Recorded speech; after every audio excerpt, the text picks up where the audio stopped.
3rd through 8th graders from all 50 states and some other countries were connected to the Bush Library, where Barbara Bush read to them. It's the 8th year for this event, and of course the former First Lady has championed literacy from her time at the White House. But always among the more interesting parts of the event was the question and answer session through video conference. Mrs. Bush had a few questions about Mount Rushmore. That was the subject of the book that she and others read from, but she also gave some insight into her husband, her children, and her passions. As a First Lady, what insight can you give on why it is important for students to learn about history? It's very important that we all know how we got where we are today. Many, many people have sacrificed their lives for us. And history is very interesting, truthfully. And it's something that all your ancestors worked hard for. I think history is probably uniquely important in our life to know. We won't make the same mistakes twice, maybe. We hope. Other than your husband or son, if you could choose any other president to be carved in Mount Rushmore, who would it be and why? Obviously, I would choose my husband and son, but having bypassed them, I wonder how it would be to put Lady Bird Johnson there. She's a great conservationist.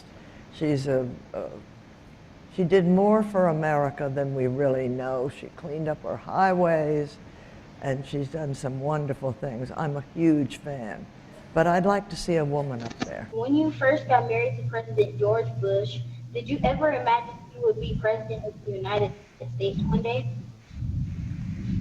Did I ever think he'd be president? I was 19.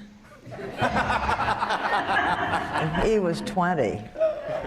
But you know something funny? When he got back from the war, we went to Yale University. Too bad we didn't come to A&M, but we weren't that lucky.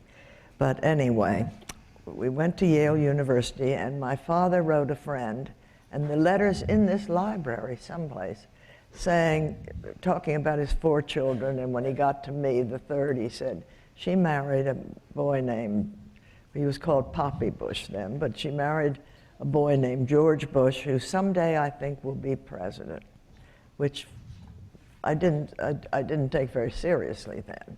But George did everything in life the best he could, no matter what it was. He was the best husband, the best father, the best salesman, which he hated. He was the best. He did everything to the best of his ability, and lo and behold, he became president of the United States. That's pretty good, huh? Do you and President Bush discuss the books you read? Do you like the same kind of books? Very good question. Not really. I'm sort of I like happy endings. And he reads a lot. He reads a lot of books about, well, not just sports, but he does do sports. But he does books about current events. He reads the newspapers. I like to escape. I don't like any criticism of my family, so therefore I can't read a paper. And I read something today that said Jeb is boring. Try living with him.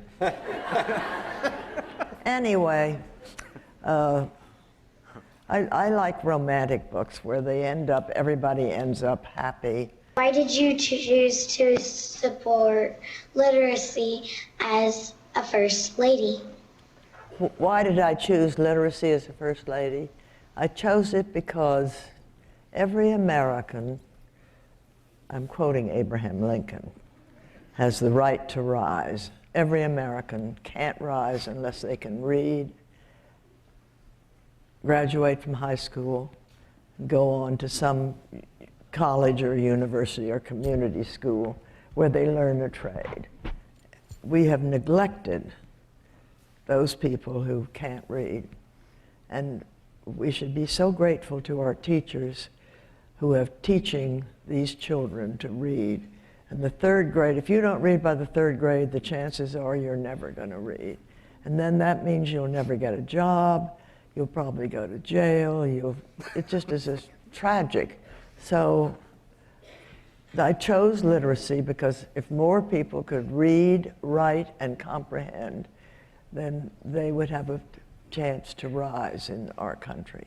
This is the greatest country in the world, and it's disgraceful, the number of people we have who can't read. So we ought to thank our teachers and everybody who helps others. We just should be so grateful to them. I'm grateful to them.